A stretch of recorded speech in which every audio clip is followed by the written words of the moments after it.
Oi, Jéssica, tudo bem? Boa tarde. Boa tarde, Soraya, Que tudo bem? prazer ter você aqui. Prazer é Psicóloga meu. da PAI, professora de universidades na nossa cidade. É um prazer grande. Me conta, quantos anos você está na PAI? Bom, vou me apresentar aí, né? Tenho 34 anos total, né, de vida aí. Sou mãe, eu sempre falo minha descrição de quem somos, né? Então, quem somos, porque Sim, sem o Felipe eu não sou nada. Eu sou mãe do Felipe, o Felipe tem 5 anos, vai fazer 5 anos agora. Ele é autista, nível 2 de suporte, também tem apraxia de fala da infância. Eu sou psicóloga, especialista em neuropsicologia, já trabalho na PAI, aqui de Bauru. Comecei como psicóloga e hoje eu coordeno uma equipe, que particularmente é uma equipe maravilhosa, que é a equipe de saúde ali da instituição. Então já estou na PAI aí no total de 5 anos. que legal. Sou professora Parabéns. universitária, Em né? quais faculdades você Sou dá aula? professora da graduação de psicologia da Uninove, aqui de Bauru. Também dou aula na pós-graduação do Sensupeg, em neuropsicologia, e também na Unifateia, Que nos cursos legal. de pós-graduação. Mal você tem tempo para dormir, né? Quase isso, porque ainda para ajudar o autista, né, tem distúrbios do sono, então tem dia que consegue dormir a noite inteira, mas tem dia que não. Hoje, por exemplo, foi um dia que acordou às 4 da manhã, mas tá tudo bem. E me fala, você, quantos anos tem seu filho? Vai fazer 5 anos agora, no fim 5 de anos. fevereiro. Então, antes de tê-lo, você já estudava sobre o assunto, Eu já já. fazia psicologia. Exato. Eu brinco com as famílias que eu atendo que, ironicamente, o destino me presenteou, né, com uma criança atípica, com o Felipe, que tem um desenvolvimento atípico do esperado, né? Então, hoje a gente costuma falar que dentro do esperado para a idade é uma criança de desenvolvimento típico. Crianças fora do esperado para a idade são crianças de desenvolvimento atípico, que são transtornos do neurodesenvolvimento aí de uma forma geral.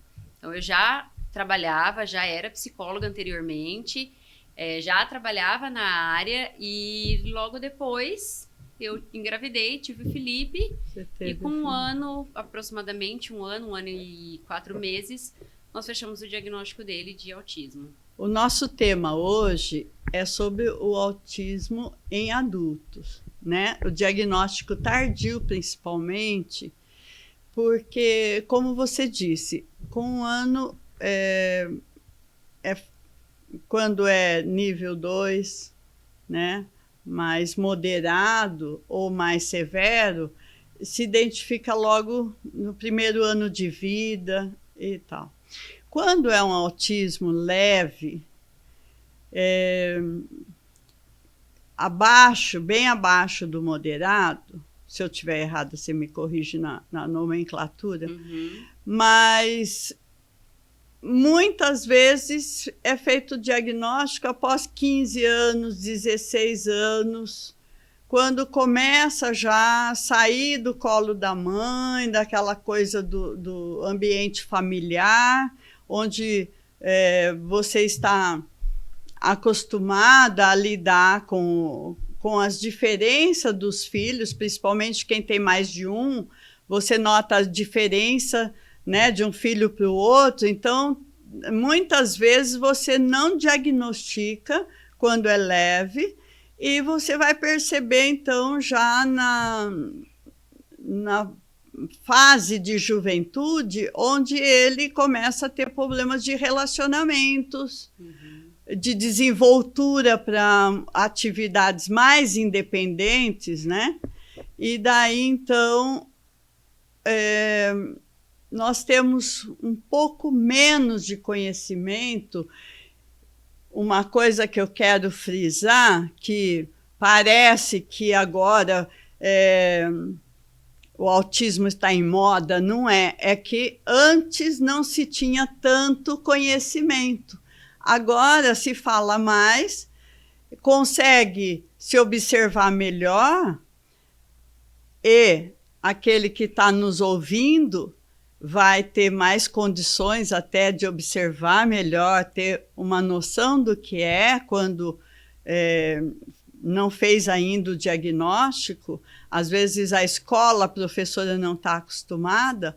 Então, hoje nós temos condições de ter mais conhecimento e observar melhor. Nós, que eu digo mães, as pessoas que estão nos ouvindo, as professoras, porque nós precisamos trazer para dentro da formação acadêmica, do magistério, da pedagogia, o conhecimento dos transtornos, né? O que você acha disso que eu acabei de falar, Jéssica? O que a gente mais tem observado hoje, principalmente, eu sempre trabalhei, né? Depois de um tempo ali, eu comecei a trabalhar especificamente com avaliações neuropsicológicas, né? Então, avaliação de transtornos do neurodesenvolvimento. O que a gente observa? Logo depois que a gente fecha um diagnóstico com uma criança, por exemplo, né? Eu falei, meu filho fechou o diagnóstico com 1 ano, mas eu sou uma profissional da área, sou uma especialista na área. Então, para mim, estava ali, né, um pouco óbvio, alguns comportamentos, apesar de que eu sempre uso a seguinte frase, dar um diagnóstico é muito difícil, né, para a família, falar para aquela família, olha, é uma deficiência, né, hoje o autismo, ele é considerado uma deficiência, mas é muito pior receber. Então, é muito difícil dar um diagnóstico, mas receber um diagnóstico é muito mais difícil. Sim. Né, e eu estive ali nos dois lados. Então, quando a gente recebe aquele diagnóstico, a gente começa a refletir em várias outras coisas, né? Do nosso desenvolvimento mesmo. Então, uma das coisas que começa a acontecer nas famílias, quando elas recebem o diagnóstico dos filhos, é começar a refletir sobre si mesmo. Então, as famílias começam a falar, opa, eu também era assim quando tinha essa idade. Exato. Mas eu também faço determinadas coisas. E aí descobre até outras pessoas, os pais... dos lados da família, que muitas vezes tem também e não sabia. Anteriormente, a gente falava-se muito, né, do autismo, aquela questão 50% genético, 50% ambiente. Hoje a gente tem mais comprovações científicas de que sim, o autismo ele tem uma herança ali genética muito forte, né? Então, porque esse transtorno nasce. Exatamente. Com os transtornos. Ele não é adquirido, exatamente. não é por situação pós-parto. Exatamente. Né? Ele nasce, a criança autista, ela nasce autista. Nasce autista. Então, ele começa a observar em si mesmo, e aí o que acontece? As famílias também vão buscar um diagnóstico, né? Sim. Porque começa a se ver dentro ali de algumas características que a gente fala de características autísticas, né? Muito interessante que você está dizendo, porque geralmente, quando é o autismo muito leve, realmente passa muitas vezes desapercebido, quando o adulto acaba desenvolvendo em alguma área, mascarando ali alguns sintomas. É um fator assim, que é bem importante a gente sempre lembrar, é que hoje, a questão que a gente fala muito, né? O autismo deu um boom. Por que o autismo deu um boom? De fato, porque hoje tem-se mais conhecimento. E aí a gente tem profissionais mais capacitados para fazer esse tipo de diagnóstico. Então é muito importante, na verdade, a gente frisar que para ter o diagnóstico de transtorno do espectro autista, a gente precisa de um profissional que faça essa avaliação e que seja um profissional que seja capacitado de fazer determinado diagnóstico. Vou dar um exemplo. Eu trabalho com avaliação de transtornos do neurodesenvolvimento. Então, eu hoje foquei os meus estudos somente nisso, né? Por questões óbvias, talvez, né? Por eu ser mãe atípica, né? Eu foco meus estudos exatamente nisso. Então, talvez para eu fazer uma psicoterapia, se um profissional me procura, por exemplo, se uma pessoa me procura para fazer uma psicoterapia, hoje eu tenho condições de falar, eu não vou fornecer, não vou fazer psicoterapia, porque hoje não é o meu foco de estudo. Então, eu indico um outro colega. A mesma coisa se dá em avaliações. Então, a partir do momento que eu tenho uma pessoa que me procura para fazer esse tipo de avaliação, eu preciso procurar um profissional que seja um profissional de referência. Sim. Né? Maravilhoso isso, porque o diagnóstico e a avaliação, eu acho que é tudo para iniciar um tratamento correto. Exatamente. Porque uma má avaliação, às vezes a pessoa perde anos de terapia e não consegue o resultado esperado, necessário, por falta da avaliação. Exatamente. Maravilhoso isso, Jéssica. E me fala uma coisa, quando vai para psicoterapia, há uma mudança de comportamento, da personalidade do transtorno, de moderado para leve, por exemplo? Há uma Sim. esperança? O que acontece? Hoje a gente mudou a nomenclatura, de fato, né? Então, a gente não fala mais níveis leve, moderado ou grave, né? Para o transtorno do espectro autista, a nomenclatura correta é nível de suporte 1, 2 e 3. Certo. Justamente porque O suporte grau 1 seria o antigo leve. Asperger. Na verdade, seria o antigo leve, né? A gente entra aí no Asperger ainda. Sim. O que acontece hoje quando a gente faz essa associação de grau? A gente tem a dimensão de que grau é gravidade, Certo. né? E a gente não pode entender o autismo como não somente uma gravidade de sintomas, mas o tanto de suporte que essa pessoa precisa para executar atividades de vida diária. Então, o principal ponto não existe nível 0 de suporte. O autismo começa em nível 1 de suporte. Então, todo autista vai precisar de algum tipo de suporte. Correto. Porque ele não começa no nível 0, senão não seria autismo. E uma outra questão é que o autismo, ele é transtorno do espectro autista. Ou seja, ele é um transtorno do neurodesenvolvimento. Todos os transtornos, infelizmente, são prejuízos. Com certeza. A gente não tem como falar de um transtorno que não gera prejuízo. Com certeza. Então, a primeira Por isso coisa... que é super importante esse tema. Sim. E quanto mais conhecimento, quanto mais especialização nesse tema, isso vai ajudar muita gente. Imagina um relacionamento no casamento, que muitas vezes você casa com uma pessoa que você não teve o diagnóstico antes, a pessoa não teve o diagnóstico. Pensa-se, repito, na questão da personalidade, acha-se que é a personalidade da pessoa e, na verdade, não é. E acaba que não entendendo no relacionamento e acaba com muitos casamentos, Sim. muitos namoros, muitos profissionais acabam não se desenvolvendo, até mesmo não terminando a universidade. Sim. E isso causa um prejuízo enorme para o ser humano, como você está dizendo. Exato. Não só para ele, né? Sim. Para todos que estão em torno dele. Exatamente. Então, é importante a gente pensar que o transtorno ele gera prejuízo, principalmente para a gente poder classificar essa questão dos sintomas, né? Então, todas as vezes, existe uma timidez? Tem, nós temos ali as personalidades, como a gente mesmo, né, mencionou. Então, existem pessoas que têm um perfil mais introvertido, né? Ou até mesmo extrovertido. Mas o quanto desse comportamento gera prejuízo em atividades ali de vida diária? O quanto excede o limite da normalidade. Por né? exemplo, o meu filho, se eu paro o carro no meu prédio, ele tem as vagas que são embaixo, né, da garagem, são a garagem, e ele tem uma parte de cima para quando você quer fazer coisas rápidas, por exemplo.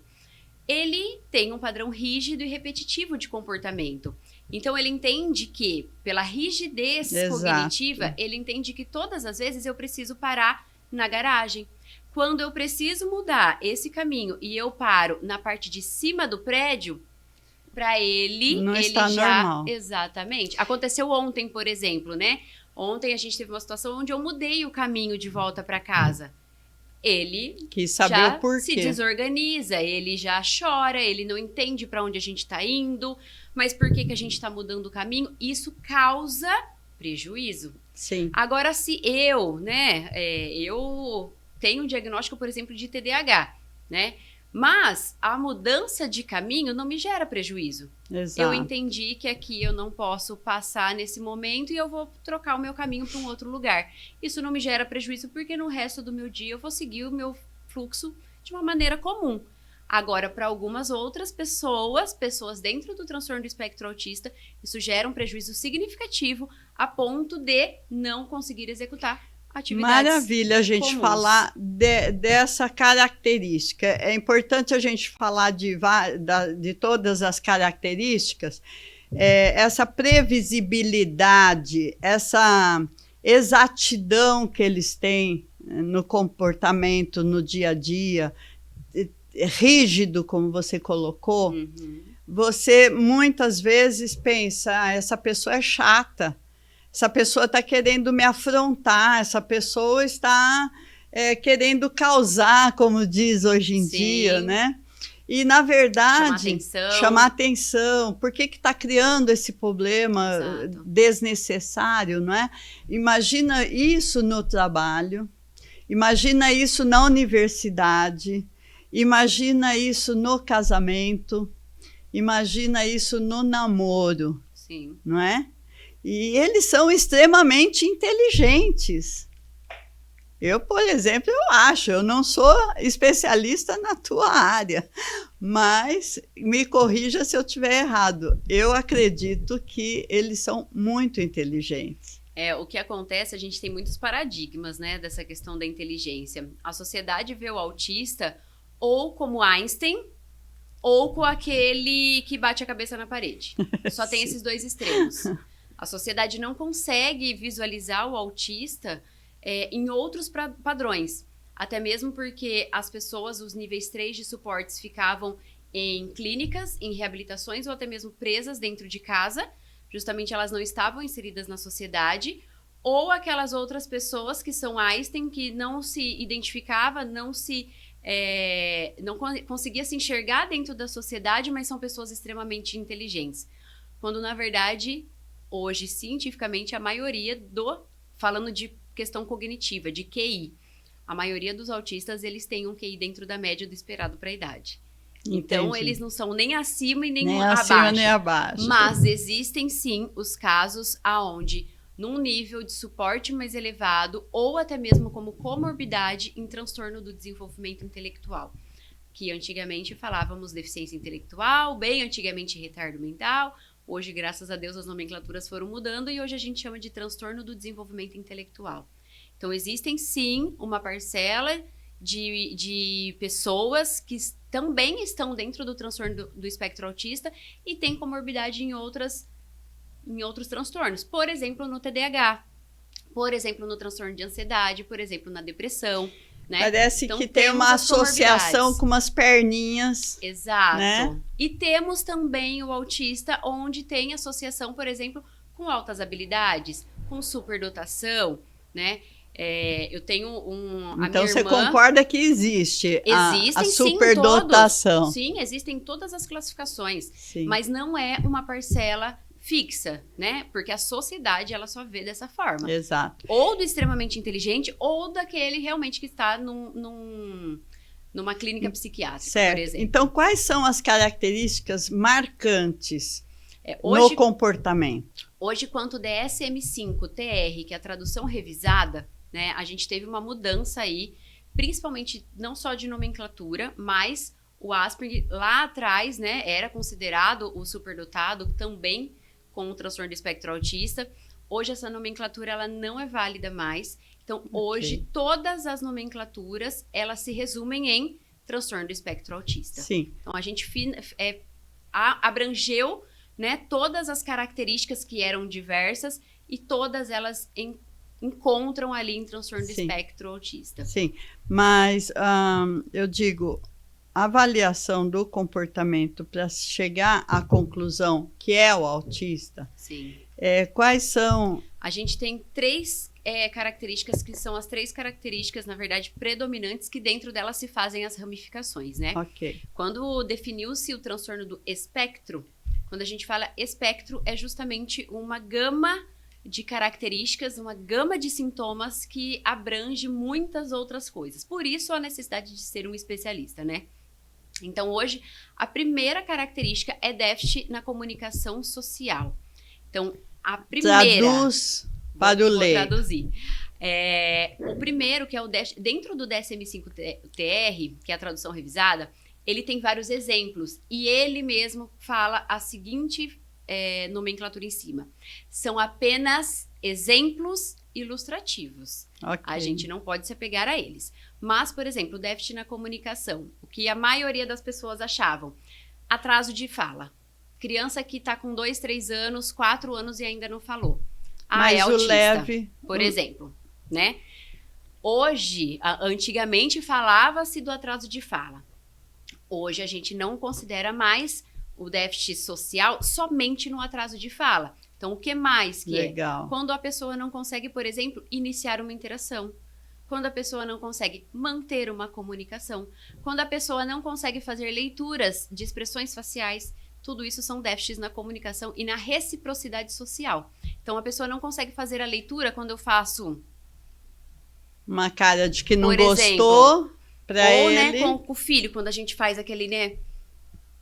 Por exemplo, Aham. se aquela pessoa tem déficits em conseguir identificar expressões faciais, é justamente um déficit em reciprocidade social. Ele não entende, porque de repente o que ele está fazendo para ele está normal. E daí você faz uma expressão de cara de repreensão, e isso para ele assusta praticamente. Por quê? Por que você está fazendo essa cara? Exato. Ele não sabe interagir no sentimento. Não sabe fazer a leitura do outro, Né? né? Essa é a maior dificuldade do autista. Sim. É ler o outro, é entender expressões muitas vezes até sutis. Ele tem sentimento, ele ama, Sim. ele é Com apaixonado por muitas coisas, Sim. por coisas que a gente nem imagina, mas ele não sabe expressar, então acaba parecendo uma pessoa fria, acaba sendo uma pessoa sem sentimento, A gente ouve muita frase de que o porque autista... ele não expressa Exato. A gente ouve muito que o autista não tem empatia. empatia. A gente escuta muito isso. Sim. Na verdade, não é que o autista não tem empatia. Ele tem um déficit, voltamos ali no DSM, na comunicação social. Então, ele não muitas comunica esse sentimento. vezes, exato. Por exemplo, uma criança pequena, né? Quando a gente fala assim, vai começar a ensinar essa criança a fazer pedidos, a falar. A gente tem aquela fala de que deixa sem comer para ver se não vai pedir. Com o autista não é assim. Com o autista, se você deixar ele sem comer, ele vai ficar com fome, porque ele não sabe iniciar uma comunicação. Olha, isso eu nunca tinha pensado. Exato. Então, é uma das coisas que a gente vem batendo muito na tecla, é a forma de ensino. Inclusive, o pediatra, no começo da vida dos nossos filhos, ele fala, mãe, se ele não está com fome, se ele não pedir, não oferece. Se você oferecer e ele não estiver com fome, ele vai se expressar. Mas se você não vai. Se você não fez o diagnóstico desse transtorno, ele não vai se expressar. Exato. É isso, doutora? E aí a gente tem, na verdade, uma terceira, que a gente pula lá para a terceira característica, que é uma das características que a gente fala, né, das características dentro do período do desenvolvimento. E isso também pode acarretar hipo ou hipersensibilidade, alterações sensoriais nesse indivíduo. Por exemplo, o meu filho, ele não sente dor. Ele não sente, por exemplo, a comunicação intestinal de que ele está com fome. Então, se você ficar... Isso é muito característico, por exemplo, em autistas adultos, a gente ouve a relação desses autistas durante toda a vida, principalmente as meninas, onde elas falavam, eu tive muita infecção de urina, eu tive muitas questões gastrointestinais. Por quê? Porque o autista, ele já vem, de fato, hoje comprovadamente, ligado a outras questões, a outros diagnósticos de problemas de intestino, por exemplo. Aonde não consegue fazer essa comunicação com o cérebro de que eu tô com frio, eu tô com fome, eu tô com sede. Então, se você deixar ele com sede, porque aí agora ele vai aprender a falar, esse pensamento, na verdade, está totalmente ali equivocado. Imagina quantas vezes uma mãe acaba cometendo erros sem conhecimento, sem saber, na inocência, e quando um filho não tem o diagnóstico. Exatamente. E lá na vida adulta acaba tendo outras comorbidades, justamente porque nós sabemos que o intestino é o cérebro maior, eu acho. O intestino é tudo. Eu acredito que todas as doenças partem ali do intestino, né?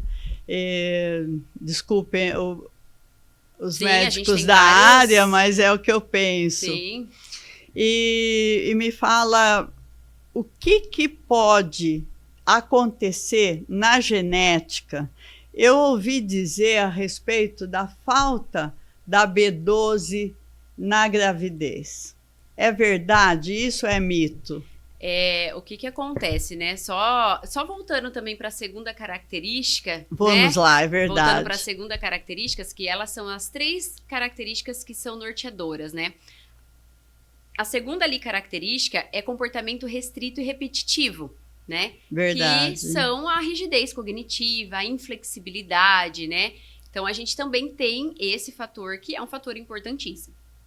Só o fato de eu ouvir a mesma música 10 vezes no dia, não me faz autista, né? Isso precisa gerar prejuízo, como a gente vinha falando anteriormente.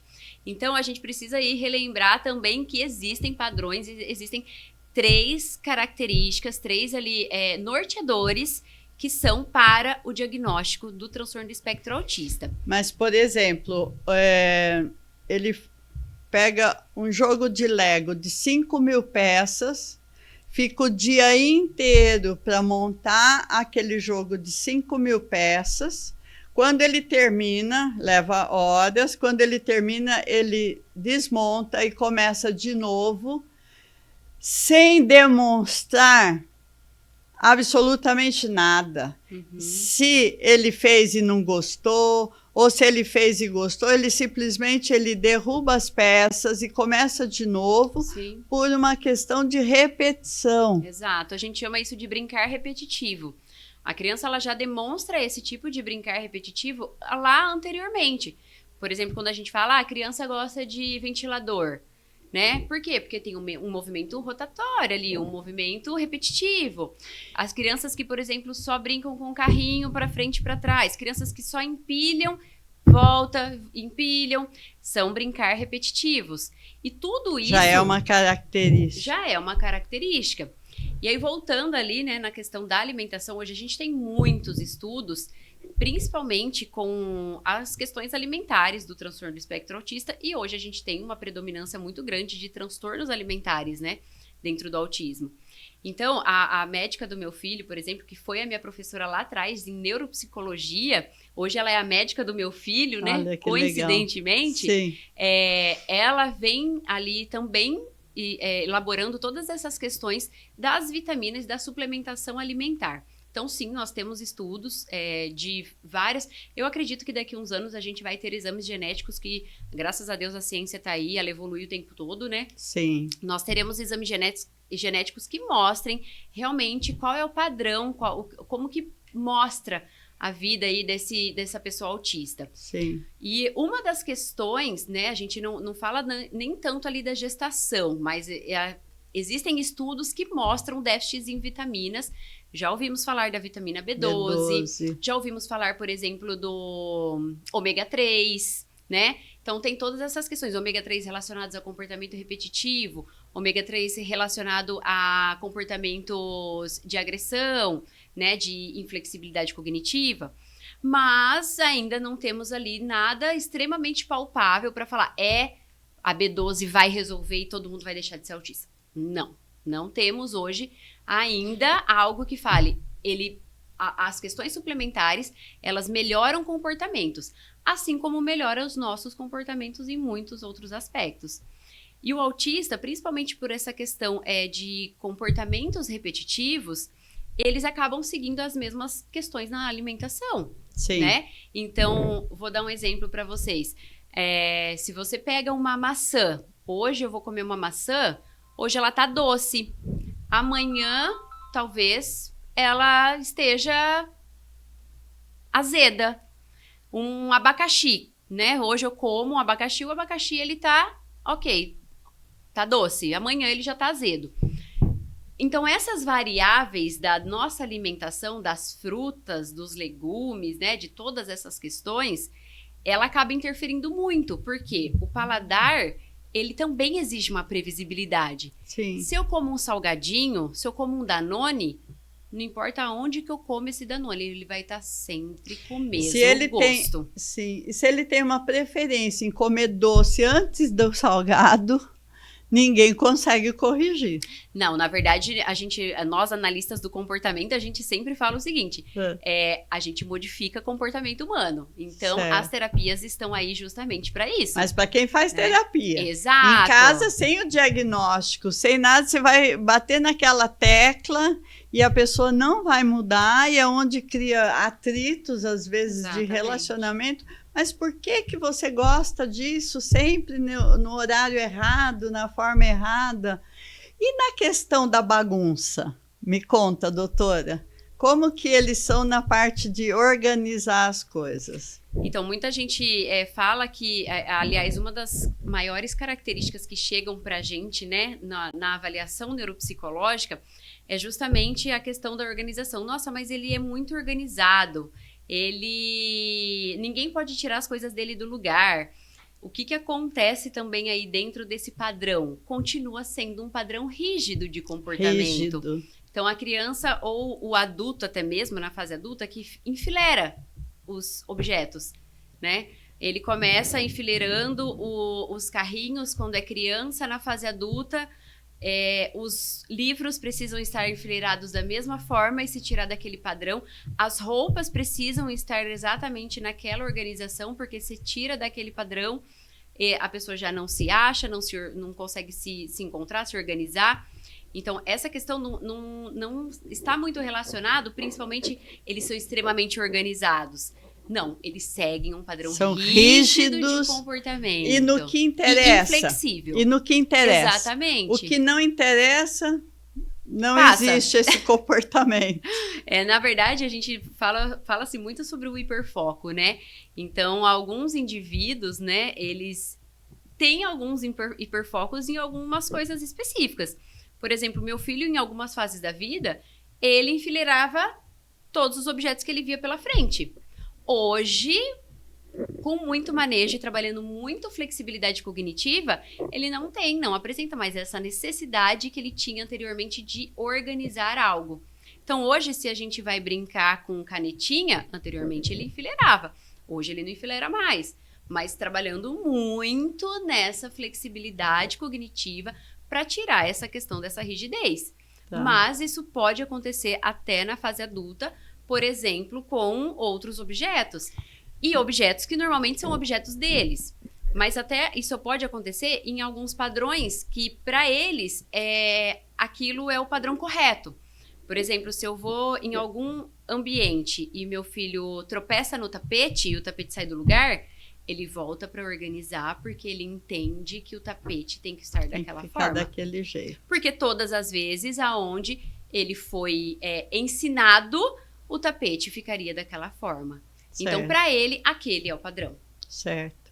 Mas fora ser ensinado, um autista não diagnosticado na fase adulta, que é um profissional numa empresa, é o recepcionista ou é na parte da administração ou na parte da contabilidade, seja lá qualquer área.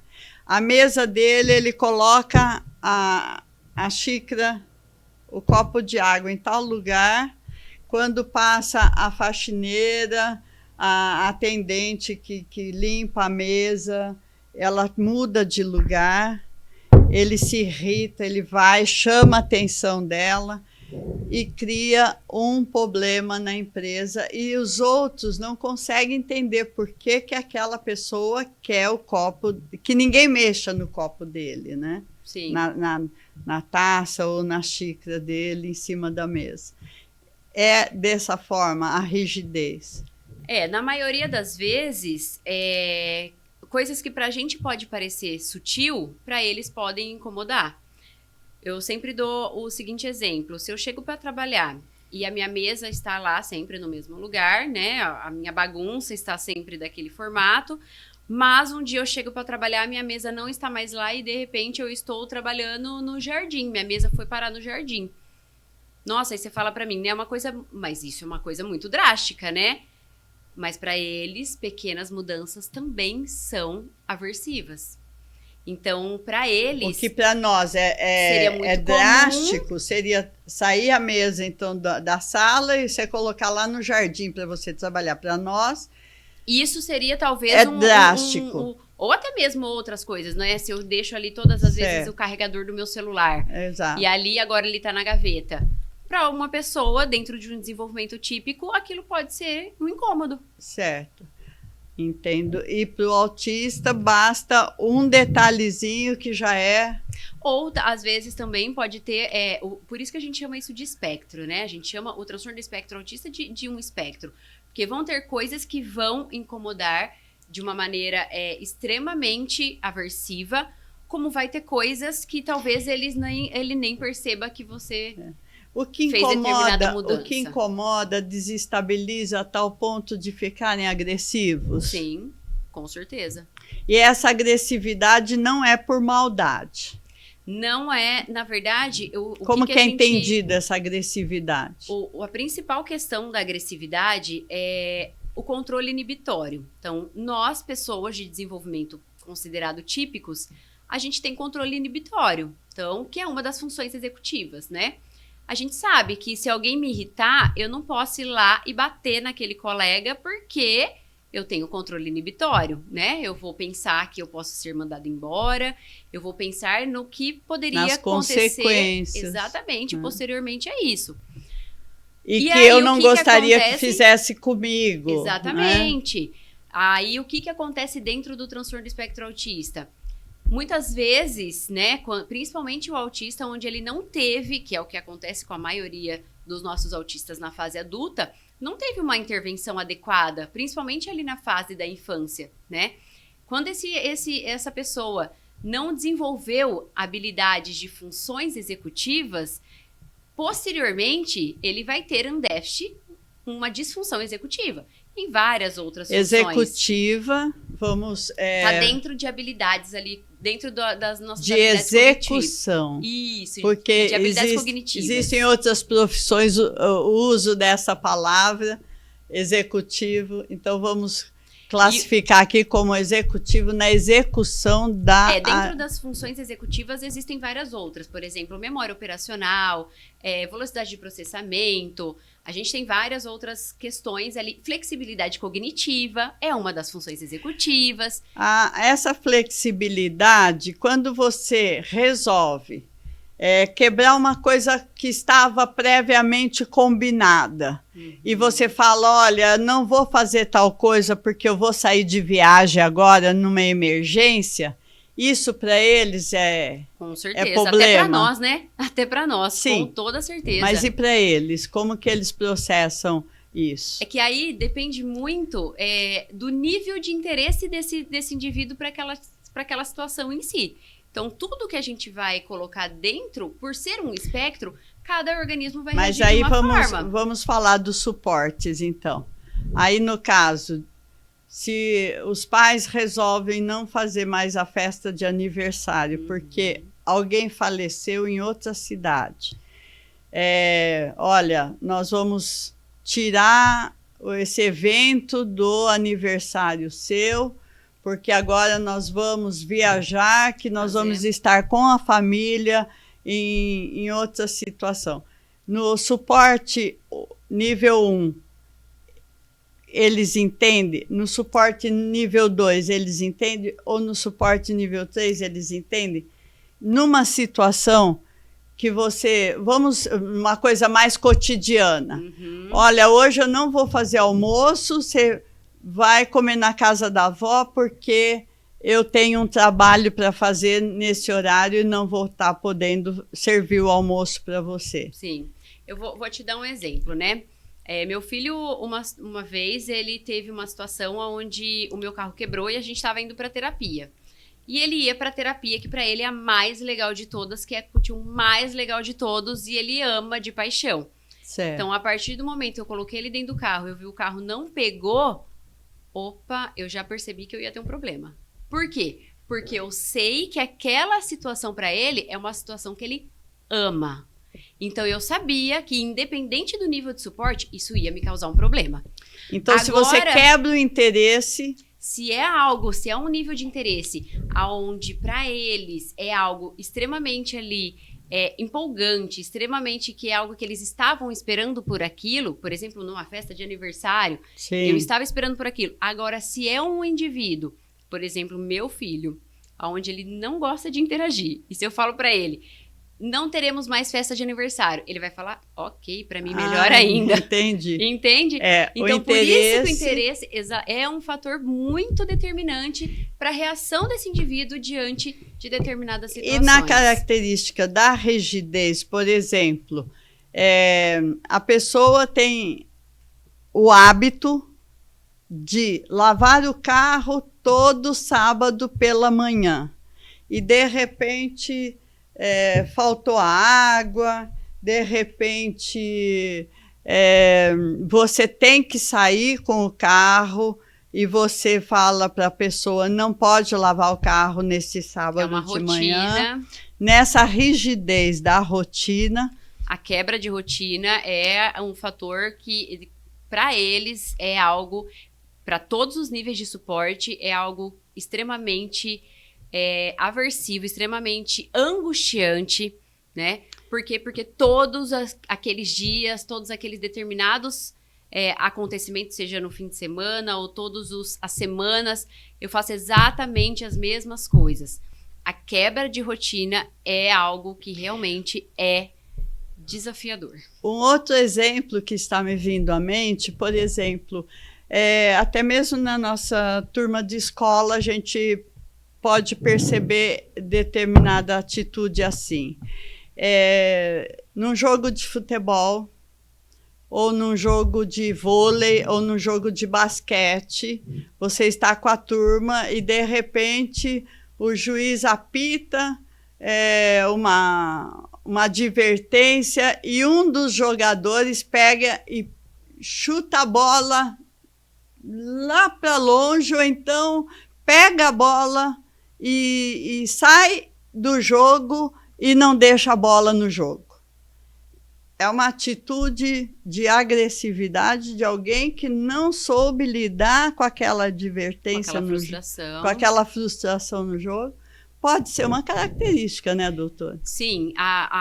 O que acontece é que a gente precisa ver sempre a frequência desse comportamento. Geralmente, né? Nesse caso aí que eu falo, é repetitivo. Exatamente. Então, eu tive uma experiência dessa na minha infância, que sempre quando acontecia alguma coisa errada, até mesmo do companheiro no jogo, não passar a bola, no caso de futebol, é dos meninos, né? Eu sempre percebia isso, era sempre a mesma pessoa, e quando ele não recebia a bola ou deixava ele de lado no jogo, ele pegava a bola, saía do jogo, escondia a bola e ninguém mais jogava. Ninguém mais jogar. Sim, isso pode ser uma característica, né? Mas a gente precisa ver realmente, né, como um todo e quais momentos. Porque nós temos outros transtornos que também têm características de inflexibilidade cognitiva, por exemplo, né? Por isso que a gente sempre costuma falar que a gravidade, ela remete, quando a gente fala, ela remete, quando a gente fala lá atrás de grau, ela remete a grau de gravidade e gravidade sempre de comportamento, né? Então, a gente sempre fala aquela pessoa agressiva, aquela pessoa rebelde, aquela pessoa intolerante, quando, na verdade, nós não temos esse padrão para um critério para diagnóstico. Isso, na verdade, são secundários. Então, decorrente a uma falta de previsibilidade, a uma alteração de rotina, essa pessoa demonstrou determinado comportamento. Por quê? Porque é a forma que ele tem de se comunicar. Sim. Então, quando a gente fala, por exemplo, que crianças ou pessoas até mesmo que têm déficit na comunicação e possuem comportamentos agressivos, a primeira coisa que a gente fala, vamos sanar primeiro, aí chama psicólogo, né? Sim. Porque o problema é o comportamento, aí chama psicólogo. Quando, na verdade, o problema está na comunicação. E aí, o que a gente vai trabalhar? A comunicação. Então, olha, todas as vezes que determinada situação acontecer, a gente trabalha, por exemplo, com comunicação alternativa. Não quero falar com determinada pessoa, o que a gente faz? Mostra a ficha. Não quero. O que a gente faz? A gente começa a treinar a comunicação, e quando a gente começa a treinar a comunicação e aquele indivíduo ele começa a conseguir se comunicar com as pessoas, comportamento, problema que a gente diz, reduz. E na empresa, no RH, como que se dá esse suporte? Como você disse agora, quando tem esses déficits de comunicação, você vai a psicóloga. Primeiro que nem todo mundo tem acesso a psicóloga particular. Nós temos que, muitas vezes, apelar pelo público. Sim. E nem sempre há vaga, nem sempre há acessibilidade na questão da demanda hoje, né? Sim. E na empresa, o RH, para fazer uma entrevista, né, para admitir um autista adulto, logicamente que é muito visível o suporte 2, o suporte 3, mas no suporte 1, quando não tem essa visibilidade tão nítida e fica, às vezes, camuflada, como que a empresa recebe isso? Ela tem como dar um suporte para esse indivíduo contratado? A primeira coisa que a gente precisa pensar é que, por mais que a gente tenha leis de inclusão, a gente tenha as leis que abrangem pessoa com deficiência dentro do mercado de trabalho, a sociedade não está pronta e a sociedade não sabe como incluir essas pessoas dentro dos ambientes todos. Seja e quando de trabalho, a pessoa não tem diagnóstico, então não, nem entra na lei de inclusão. Nem entra, exatamente. Que infelizmente a gente vem tendo essa briga, na verdade, há muito tempo, justamente por essa questão de ter acesso ao diagnóstico, principalmente, e principalmente porque o diagnóstico, vamos falar a realidade, no Brasil você não faz nada sem laudo. Jéssica, foi um prazer conversar com você. Esse assunto é mais do que importante, esse assunto é necessário.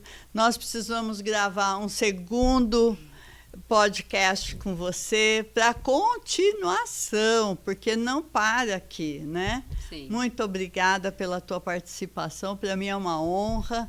Uma boa semana para você. Eu que agradeço. Tamo junto. Isso aí, esse assunto dá pano pra manga. Então, muita coisa. Conta comigo aí pro que precisarem. Um beijo, obrigada.